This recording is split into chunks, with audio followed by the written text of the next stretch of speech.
Well, good morning, everyone. Welcome to our, what day is it today? Thursday morning trading room? All right, we'll get the screen share going on. Yesterday, the market did settle in after the early morning rally and really did not go anywhere for the remainder of the day, and we find ourselves opening pretty much where we left off. You can see the overnight and the Asian session also very quiet. There's not a whole lot driving the market at this point. We finished the day around 69.80, and that's where we're opening the day, 69.80. So far, we still got that great big sideways trading range to deal with. Trade forecaster suggesting we are in swing mode and perhaps moving into scalp mode in a few minutes' time. Oh, goody.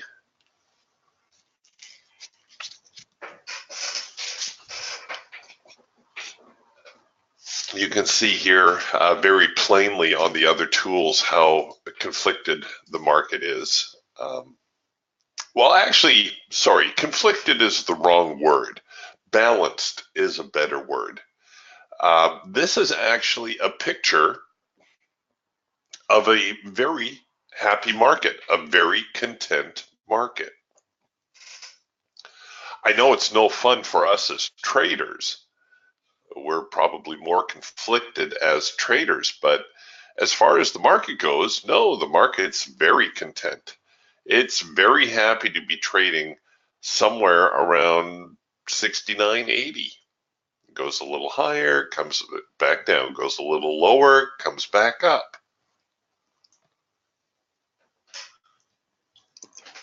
So it's a balanced market that's very difficult to trade. And here on the Falcon as well, you can see our filter constantly breaking up. The trend line also breaking up, no real trend here. The Eagle we've already looked at, the Raptor, also a lot of yellow bars. Our trading band starting to narrow. So as I mentioned yesterday, for those of you who missed it, the best way to trade or to deal with a ranging market is to actually allow it to get outside of that trading range and then prove to you that it can stay out. Right? Once it shows you that the breakout is going to hold, then we can get a little bit more serious about looking for buy or sell signals.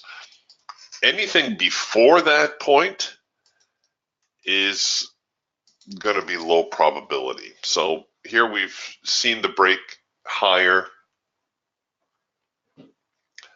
Interesting thing though, here is the breakout higher. Here is perhaps a retest of a breakout lower.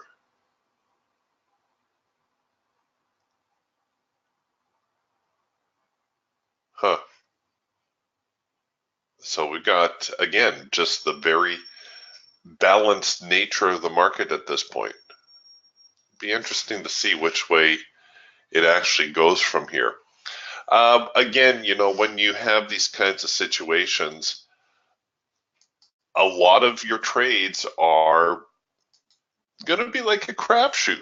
You're going to step up to the table, you're going to pays your nickels and takes your chances, as they say.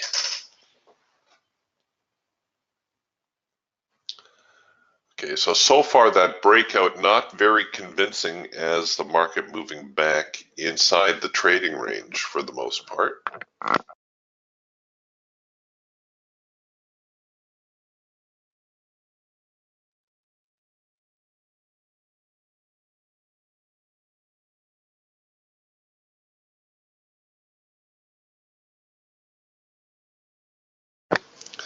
And of course, the problem or the difficulty with trading markets in range is that fake break.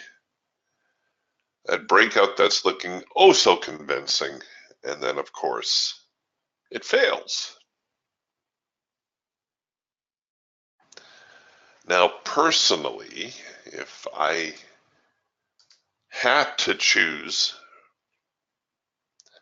I think I would be more inclined to view this as a breakout and retest of the overnight.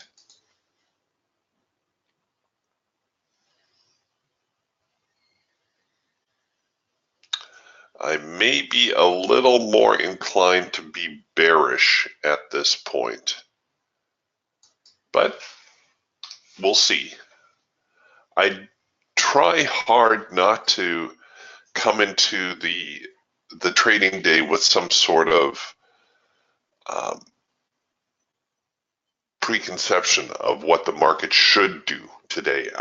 For me personally, I find that to be very dangerous, because sure as anything, those days that I think the market's going to be bullish turn out to be big rally days, and those days I think the market's going to be what did I say? Did I say bullish or bearish? Anyways, the market tends to do the opposite of what I think it should do. So a little word of caution for you there. I don't think there's anything wrong with waiting on the market today. In fact, I think that would probably be prudent.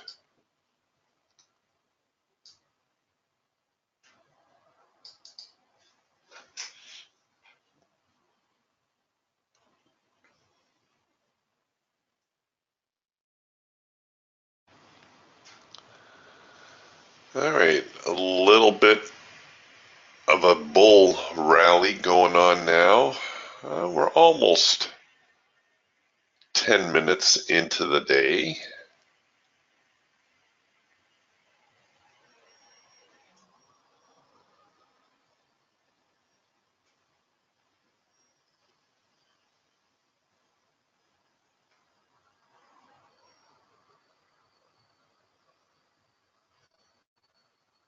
Okay, buyers making a good effort.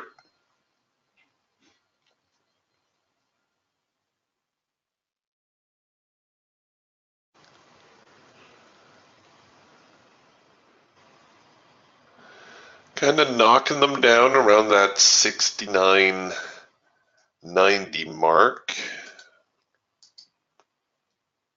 Where's the next resistance? Not here until 7,000. 69.99 and 3/4 to be precise.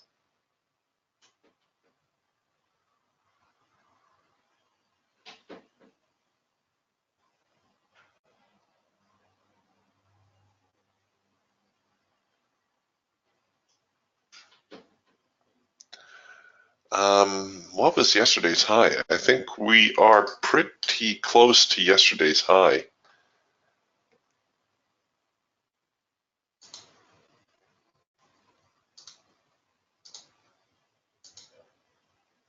Or have we exceeded yesterday's high?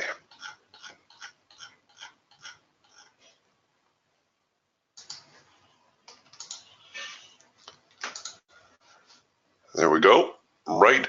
Trading right around yesterday's high.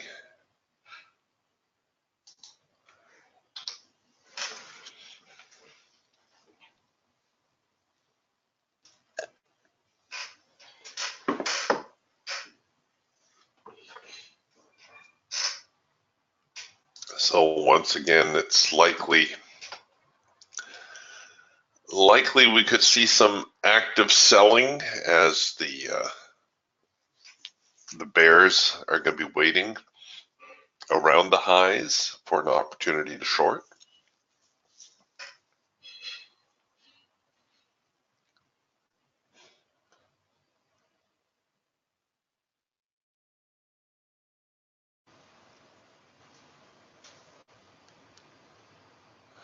We'll see. If the Raptor is going to be one of the first tools actually to produce a counter trend signal, if we get something like a number 2 signal here off of the highs, that might be an interesting trade.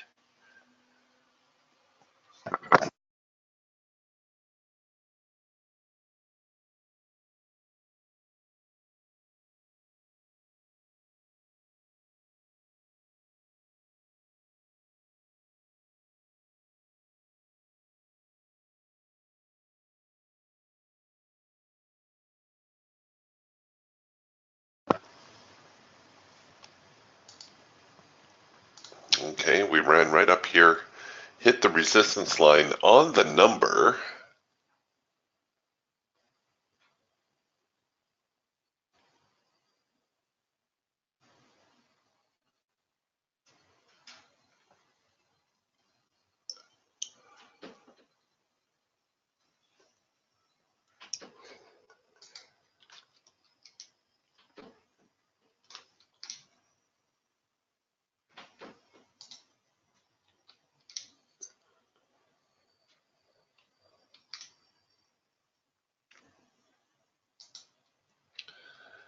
And now, of course, we are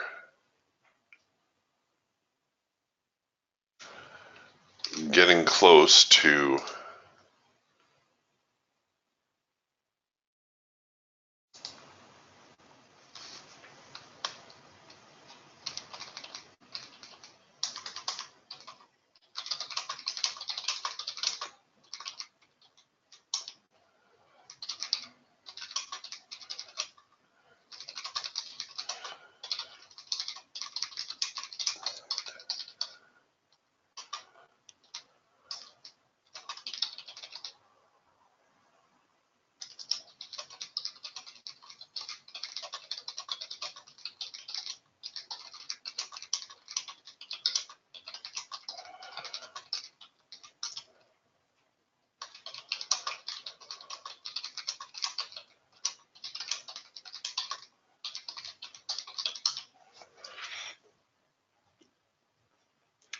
all right, a reasonable pushback.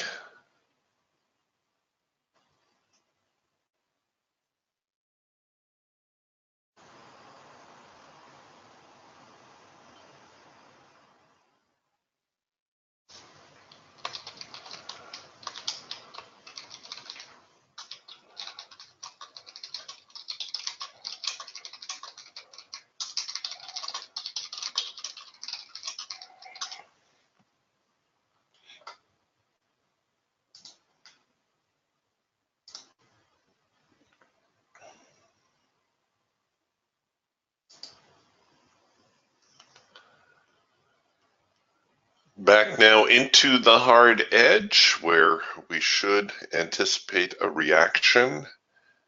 And it looks like things are heating up now between the buyers and sellers. We're going to get a showdown here in a moment.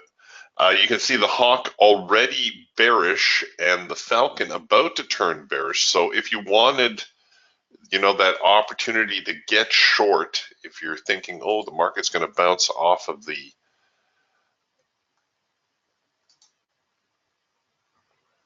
highs of the day, here now is that opportunity.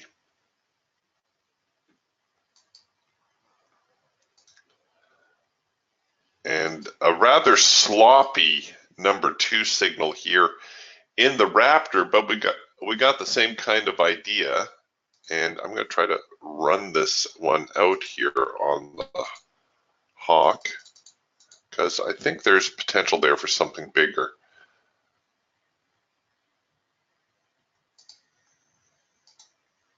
The Raptor not quite producing the signal just yet. We did get a sell signal here in the Falcon. So with the Falcon, now you have a second push opportunity. It's essentially the same trade as what we're looking at in the Hawk.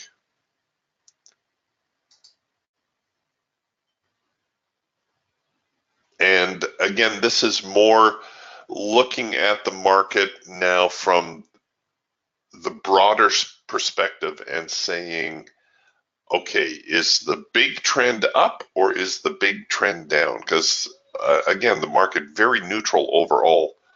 So one choice is really going to be as good as the other.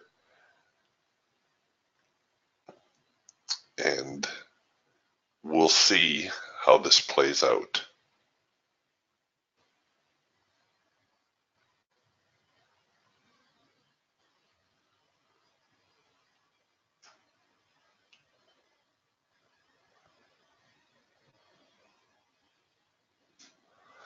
Okay, a possible late filter entry signal here now on the Falcon, which is encouraging. The late filter entry signal occurs when your filter goes out of sync, comes back into sync. The trend line, however, never changes color.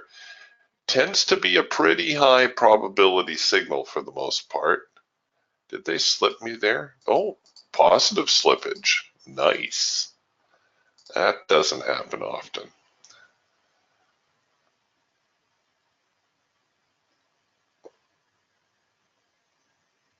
7,000 being a nice even number is going to be one that may attract some attention from the sellers as well. Oh, thanks, Scott. Scott says the Chicago PMI came out higher than expected. Therefore, the market should fall. All right, big test of the extreme now. This is the part that's going to either make or break the buyers and make or break my trade.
Sorry about that. Thanks, Scott. Yeah, what I was saying was this, for you Raptor traders, this is a great big number 2. That's your counter trend signal. It does not print as a number 2 signal because it falls outside the programming parameters. However, it's still important for you to be able to recognize these setups. So essentially what we're looking at is a retest of the high and a possible failure that the market may be trying to head lower at this point. But because it's so drawn out, it falls, like I said, outside of the programming parameters, so it will not print as a number 2 signal, but the concept remains the same.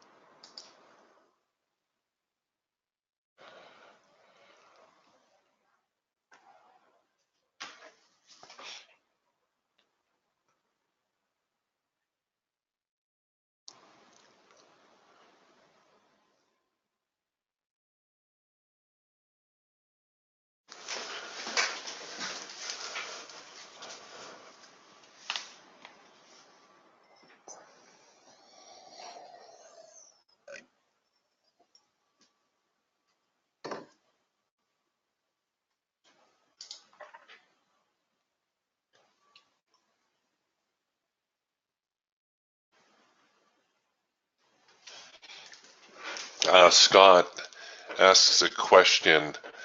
Had a question, not sure if there's a real answer, but if you want to compare a 4181 tick chart to a mean Renko, is there or is there not a comparative number for a brick? No, not that I'm aware of. 4181, that's a huge. Oh, well, no, I guess not, according, because it's a tick chart. Right, not a brick. People like tick charts because, well, the bar does not record any activity unless prices actually move. So in that respect, they're very similar to something like a mean Renko chart, which is perhaps a little bit more of a range bar. Because it doesn't matter how many ticks are actually within this bar, how many orders go through it, just that the bar completes a certain range. Whereas a tick chart will print every time the market has 500 ticks go through it, or whatever your settings. It's an interesting question. I haven't honestly looked into it that much. I would, my gut kind of says no. The thing is, once you nail it for, to compare this chart, if the market becomes more active or less active, the charts are going to start to disagree again. So I'm going to stay with my first answer and say no. Or at least there's not one I'm aware of. But it's an interesting question all the same.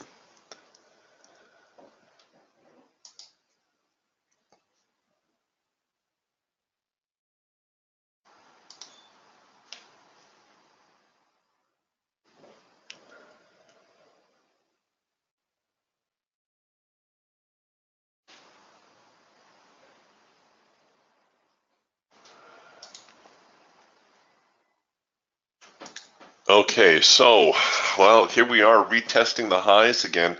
I honestly thought the sellers were going to push the market lower, especially when we came back down to these lows right here. When we came back down to these lows, I thought for certain we were going to see a big break from here. But again, it just goes back to the whole sideways nature of the market, right? If you're looking at the overall context, we are still well within the trading range that has developed. And, you know, that's the problem with trading ranges. Yes, they are no fun, but they can also be very dangerous as the market sloshes back and forth.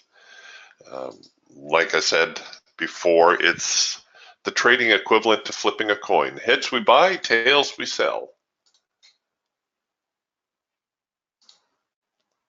And that's kind of where we're at right now.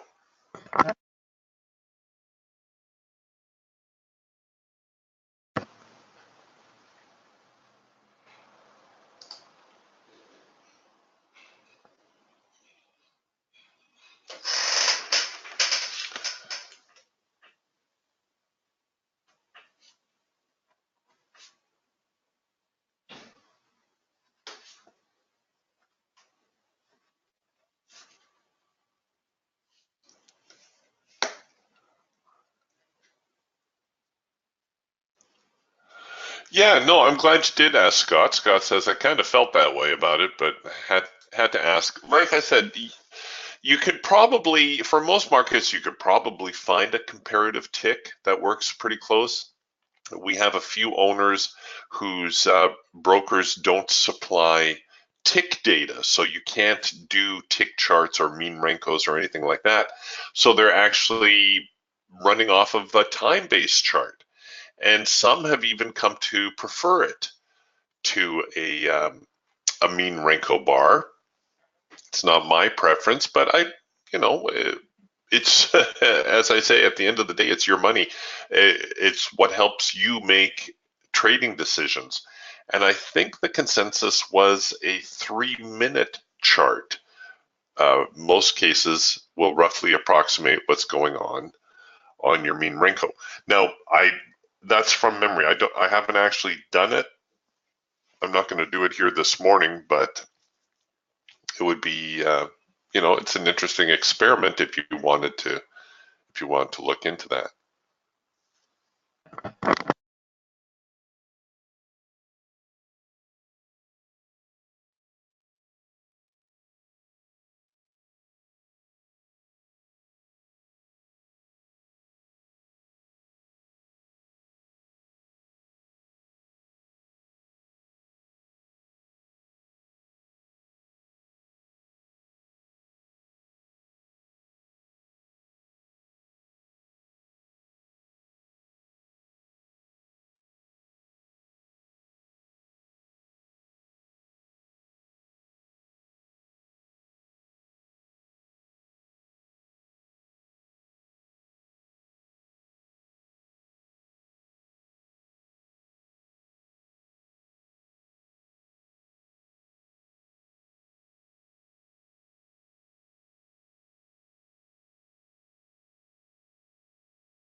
All right, so the back and forth continues here on the Raptor. Now we're getting a whole lot of candy striping going on again, just confirming we are in a bit of a sideways trading range. This now should print as a proper number 2 signal. You can see we got the number 2 signal here after the retest. I guess it would have been this little retest right here. This visually a better retest of the high. And now we've printed the number 2 signal. So if you were looking for a better opportunity to short, or if you're not currently short, I think this one holds some promise. If the market gets down below these little swing lows here at around the 69.90-ish zone, there's a very good chance that could entice a few more sellers to step up into the market. This is something that I don't do very often either, but you can also average your position. So if you wanted to Oh, don't stop me out. I'm trying to make a point here. If you wanted to, if you were confident on your short position and you had the ability to add another contract, you could set up like this and submit your order. And this is going to be now your second order. And if the market comes down here, I'm going to make a note here of where my first trade is short from. So I'm short from right here. And my second trade is going to be short from right here. And if we get filled, what you're going to see is Trade Manager will automatically average your price, your entry price, which will make it easier for you to figure out, okay, where will my break even be at? Because this position, if the market comes down here now, will be profitable, right, through this area here, even though your first position is still in a loss for this area here. So Trade Manager will show you the point where if you're looking to get out at break even, where that average price is. So it might be worth showing you that today. It's not something that I do very often, but if you're really confident about your market bias,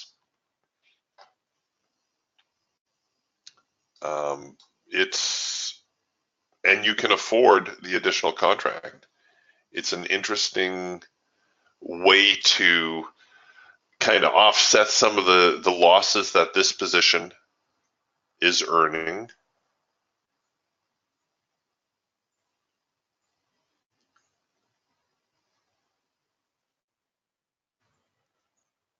And get you back to break even a little bit sooner.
All right, here we go. Let's see if they come down now and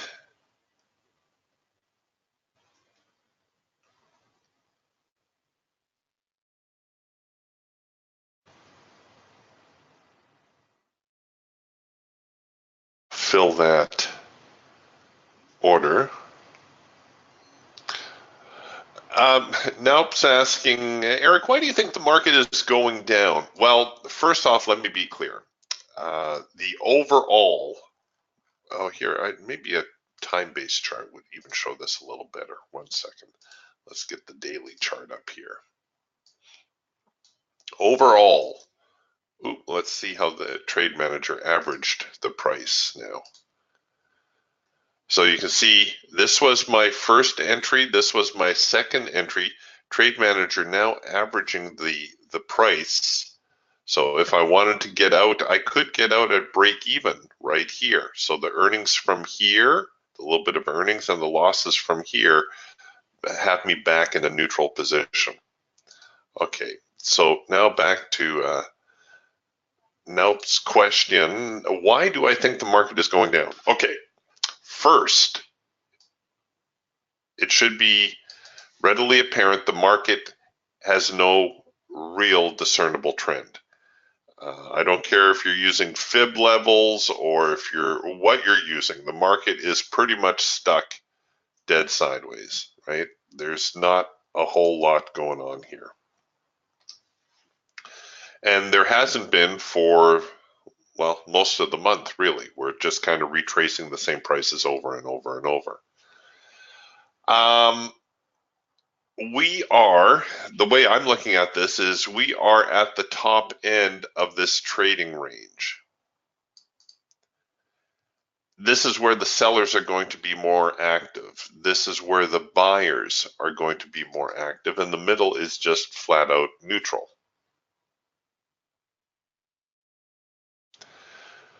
So because we are at the top end of the trading range, I think it's going to entice a few sellers.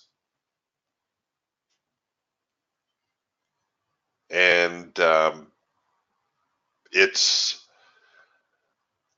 just taking a chance that the sellers are going to try to keep the market inside this trading range and move the market a little bit lower off of not only the highs of the range, but also off of yesterday's highs. You can see all week the market hit this whole 7,000 zone, boom, knocked it down. 7,000 zone, boom, knocked it down big time. Hit 7,000, okay, we finished strong, but we didn't really, so far, we don't have the follow through.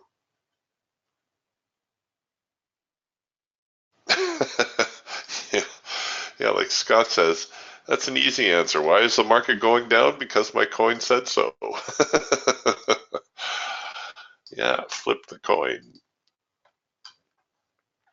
All right, here we are now back at the bottom end of this trading range here on the Eagle. So we've got several trading ranges to deal with. We've got this one, we've got this one, we have this one, and then of course we have the great big one that envelops all of them.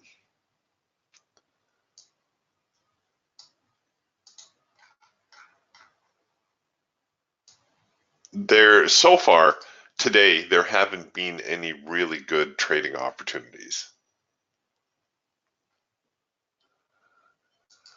But yeah, we're at the top end of the trading range. Most breakouts fail, or most breakout attempts fail.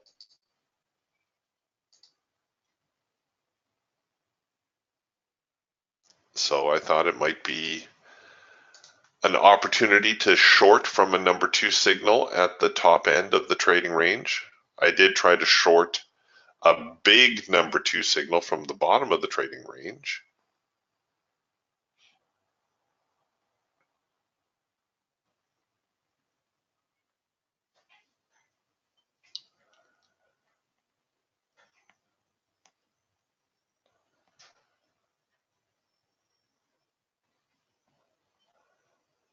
And once again, we just haven't wandered all that far from where we started today.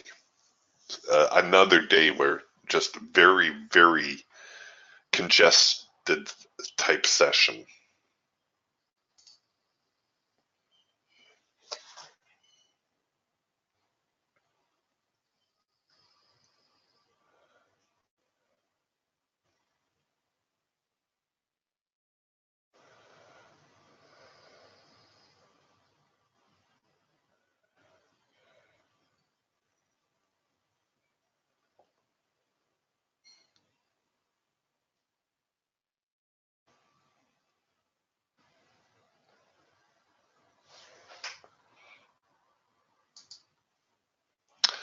Nelp's asking, Eric, what are the blue line, orange line, and the Raptor, and how do I use it? Okay, well, that's actually, it's the same here. It's the support and resistance suite.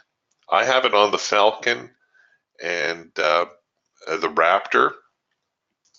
And what the support and resistance suite is, it's a system add-on, and it shows you the forecast support and resistance lines for today's trading. No, these are not pivot points. No, these are not Fibonacci retracements. Occasionally, they will coincide but they're much more sophisticated than that. You have an assortment of 21 lines to choose from, and only twice have I seen the market exceed all 21 lines. The gold line or the orange line, that's the median line. That tells you that there's 10 lines, you're kind of trading in the middle of the mix, 10 lines above, 10 lines of support below. The blue line above is primary resistance. The blue line below is primary support. In general terms, these three lines kind of set the tone for the day. If the market gets above primary resistance, it will tend to be more bullish. If it gets below primary support, it will tend to be more bearish. If the market breaks the primary resistance, it will have a tendency to move two zones. So this would be zone 1 and this would be zone 2. So there's a chance if the market breaks 7,000, it will try to go to 70.25 half. If the market breaks the primary support, it also will have a tendency to move two zones, in which case your target would be down here, 69.48 half. In actual fact, given the amount of time we've kind of been trading around the median line and the primary resistance, I would consider this to be zone 1 and this to be zone 2. And I would probably look for profit around 69.61. That would be my objective. So different traders use these lines in different ways. Some use them as profit objectives, as I've shown. Some use them, I like to use them as possible places to put my stop loss orders. See, if I were going to run this trade out, I could bring my profit order down here. Although I probably wouldn't make it work that hard. I'd probably take a look at taking profit a little bit earlier, maybe bring my break even down here to primary support if I'm going to try to run this trade out a little bit longer.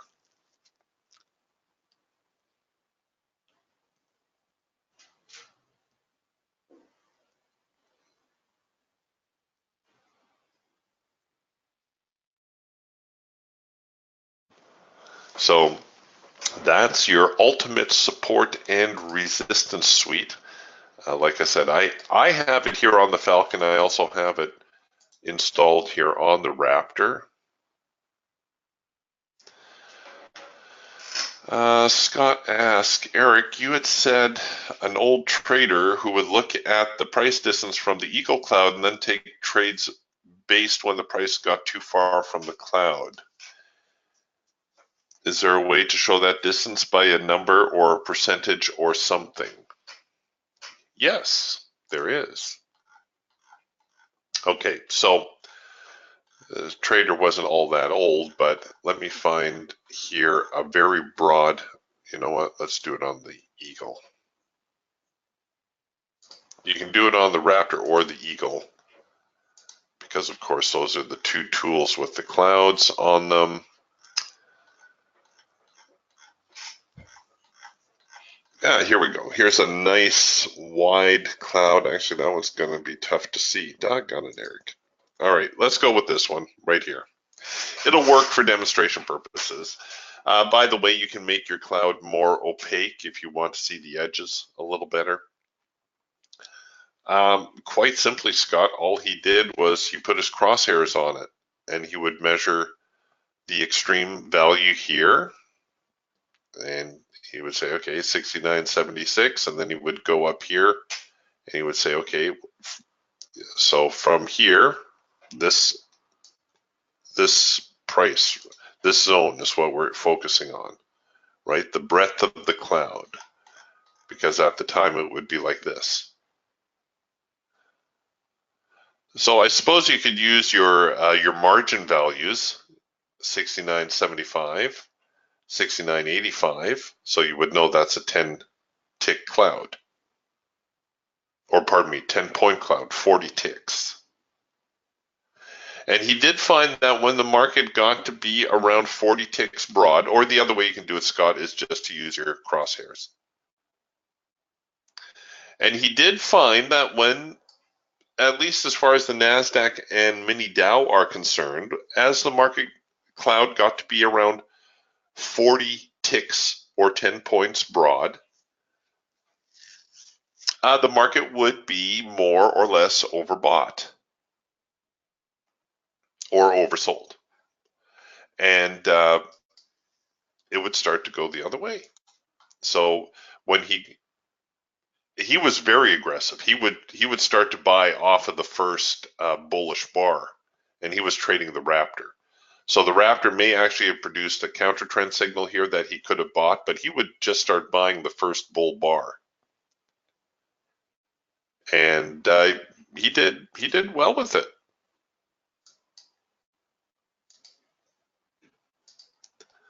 So if we were trying to find that same kind of scenario, here's one where you can say, okay, the cloud's getting a little bit broad, so we've got 69.85 the bottom edge, 69.95 the top edge. So again, we're around 40 ticks broad, 10 points. And he would start shorting right here. He would start shorting right below that bar. He wouldn't even wait for a signal to print.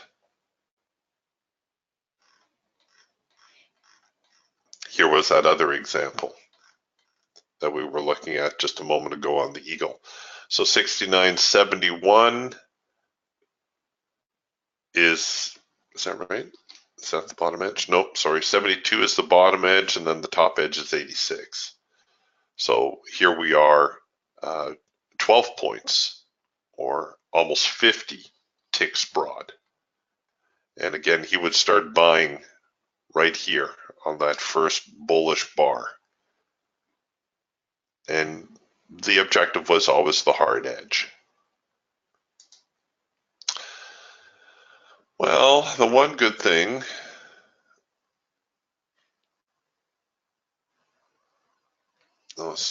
Scott says, on the Eagle, please. All right. So I hope that's clear to you, Scott. The Eagle, like I said, it actually has the advantage of printing the values here on your price axis.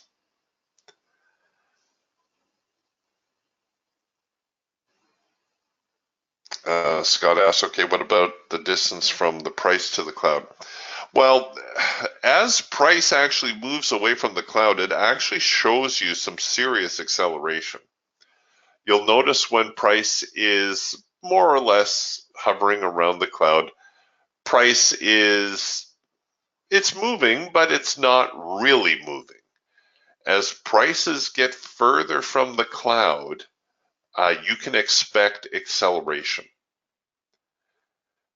But then, of course, it reaches that tipping point where maybe it's gone too far, too fast, as they say. And now the market is prone to reversing. So I think he would actually favor, as far as I know, he would just look at the cloud itself. And when it started to get about, like I said, 40 ticks broad, he would look at an opportunity for a reverse. Now, this is pure counter trend trading all the way. The advantage, though, is that you can keep your stops really tight. That's the sole advantage of counter trend trades. You can keep your stops really tight. You're trading probability for low risk. Because what you're doing here is you're essentially stepping in front of the freight train, hoping that it's put the brakes on enough that it's going to turn. He did get burned a few times. I won't lie to you. It's not foolproof, but it is something to bear in mind. You know, when you see the market and you look at the cloud and You say, okay, well, the top edge of the cloud is 69.90, bottom edge 69.80. Okay, well, we're kind of getting into that reversal point.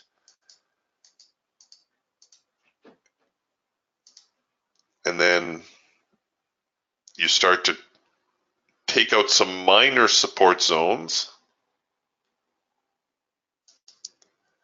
And maybe even, like I said, he would be very aggressive. He would start shorting the first bear bar. So he would probably be already short from, he would look to short from right here. This double top I know would be too much for him.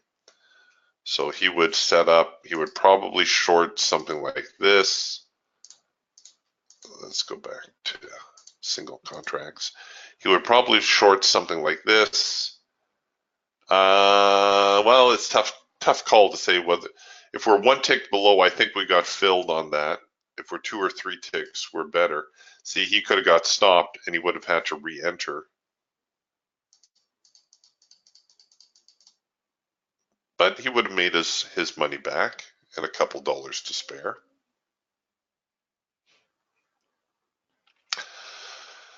All right, boys and girls, I was hoping there'd be a little bit more going on today. I do need to duck out at the bottom of the hour again, so please, if you have any questions, ask away.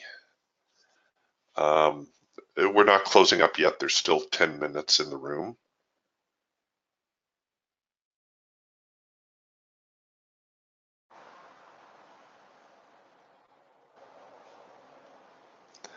I'm not quite sure what you mean by the cloud level, Scott. Scott writes, shoot, the eagle can print the number for the hard edge, but not the cloud level. Really? Oh yeah, there's the hard edge number.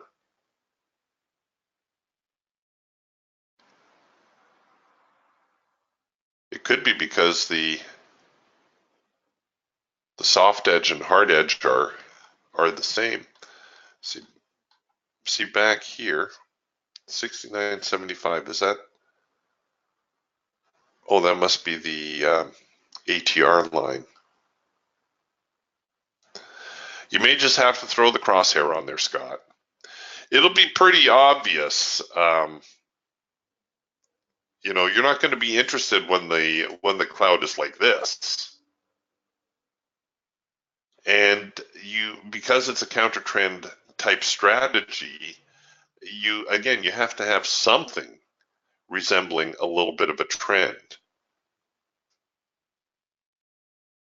So, you know, you can pretty much ignore the cloud when it's like this. It's not telling you anything you don't know.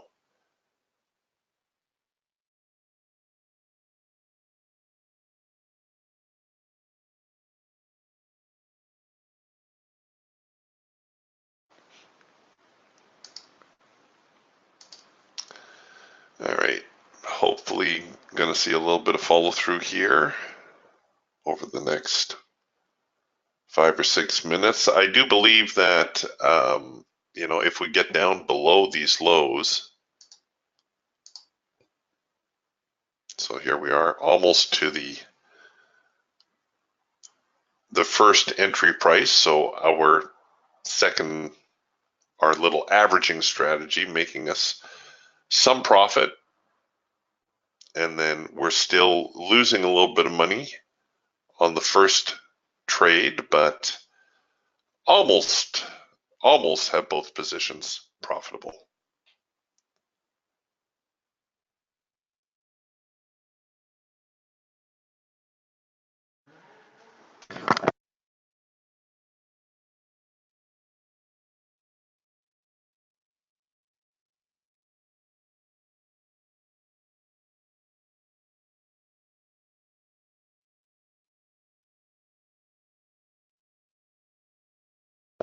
Okay, let's see now what happens as we break this whole 69, 83, 84 support zone,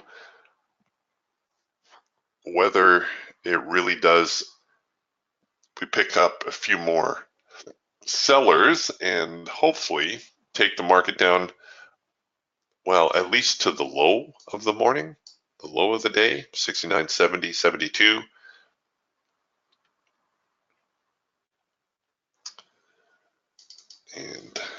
may as well get ready with my stop strategy. I'll give the ATR a little bit more room.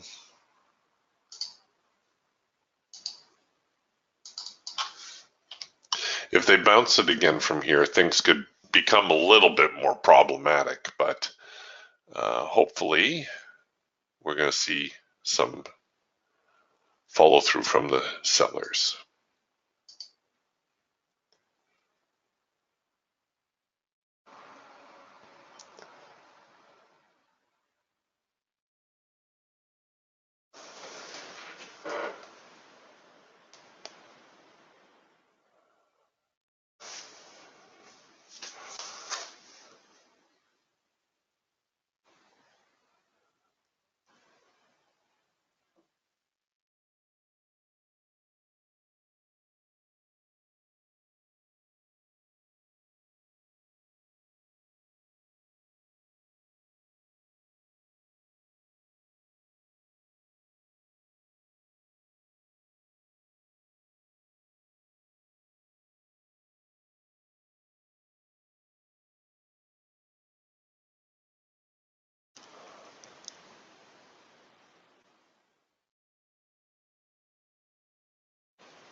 All right, gang. It looks like the market's just going to continue to waffle sideways. Hopefully, prices will fall off a little bit from here. Um, who knows? Who knows? It's going to be another sideways trading day until we get out of this congestion period that we are looking at right here. That's pretty much trapped the market for the entire month of May. I'm not entirely sure what traders are waiting on, but they are waiting on something. You can see here the daily volume really low. Yeah, and this is actually calculating today's volume. Look at how light today's session is, even relative to yesterday, which was no prize. Well, not much we can do. Just sit and wait. All right, I will see you again tomorrow. Yeah, be careful out there. The market really has the potential to swing either way from here. Good luck. I'll see you tomorrow. Bye for now.